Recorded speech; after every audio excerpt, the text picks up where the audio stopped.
यह कहानी चंदनपुर गांव की है, जहां एक राम नाम का लड़का रहता था।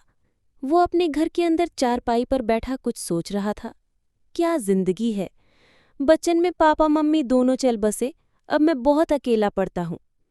चंदन के मम्मी पापा नहीं थे, वो अनाथ था। वो अपने मम्मी पापा को याद कर करके रोता था।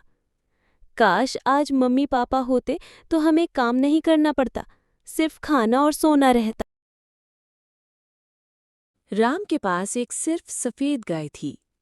केवल उसके साथ उसकी गाय ही रहती थी। राम गाय को हाँकते हुए जंगल की तरफ ले जाता है और बोलता है, चलो मेरी गाय माता, एक तुम ही तो हो मेरी जिंदगी में। तुम न होती तो मैं क्या करता अकेले।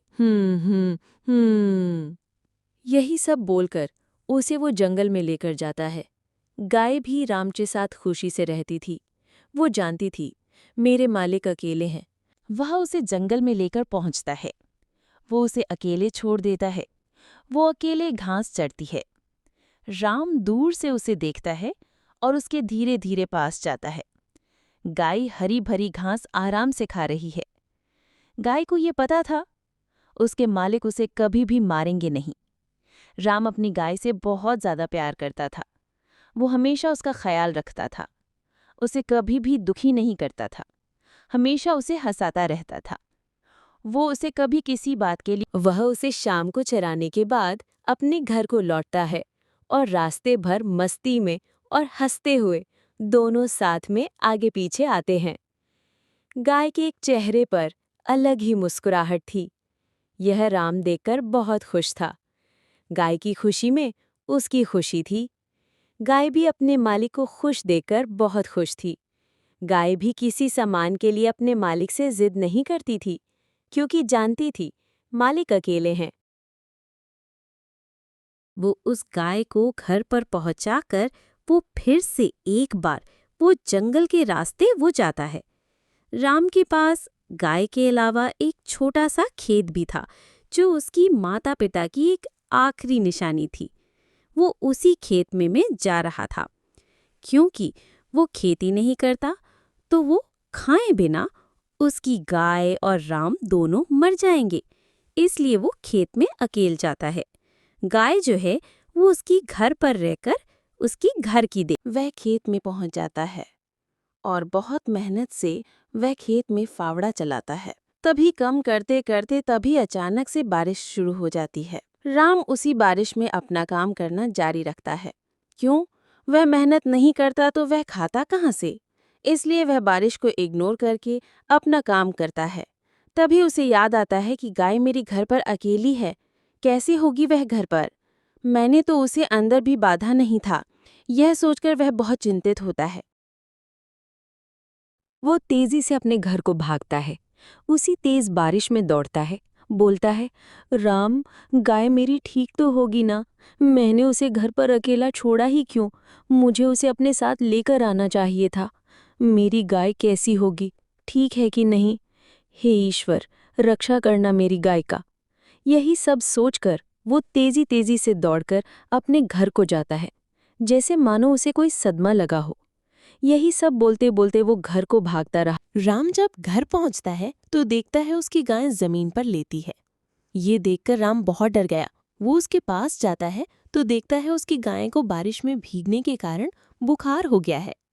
उसे समझ ही नहीं आता है, अब मैं क्या करूं, कैसे ठीक करूं अपने गाय को। तभी उसे याद आता है कि गांव वाले बोल रहे थे कि जंगल में एक साधु जी रहते हैं जो बुखार ठीक करते हैं, जो भी हो, इंसान या जानवर। इस बात को याद करके राम तेजी से जंगल को भागा, जहां साधु जी रहते हैं। तभी वो देखता है कि इस बारिश में साधु जी आराधना कर रहे हैं। वो उनके पास जाता है और बोलता है, हे प्रभु, हे जन्मदाता, मेरी गाय माता का तबीयत बहुत खराब है। आप इसी वक्त हमारे साथ हमारी घर को चलें, मेरी गाय को चलकर बचाएं। ये सब बोलता है साधु जी से। साधु बोलते हैं, क्या हुआ है तुम्हारी गाय को? बुखार। इसी तेज बारिश में राम और साधु जी दोनों लोग उस गाय माता को बचाने के लिए उसके पास जाते हैं। इतनी तेज बारिश, बिजली का चमकना, साधु ये सब दृश्य देख डर जाते हैं। राम के पीछे पीछे चलते जाते हैं। राम बहुत डरा था कि गाय उसकी बच जाएगी ना, अगर वो उसे कुछ हो जाएगा तो मेरा क्या होगा। यही सब सोच सोचकर और डरा था राम। बहुत चलने के बाद वो आखिरकार उस गाय के नजदीक पहुंचे। साधु जी बोलते, यही है तुम्हारी गाय जो जमीन पर लेटी है?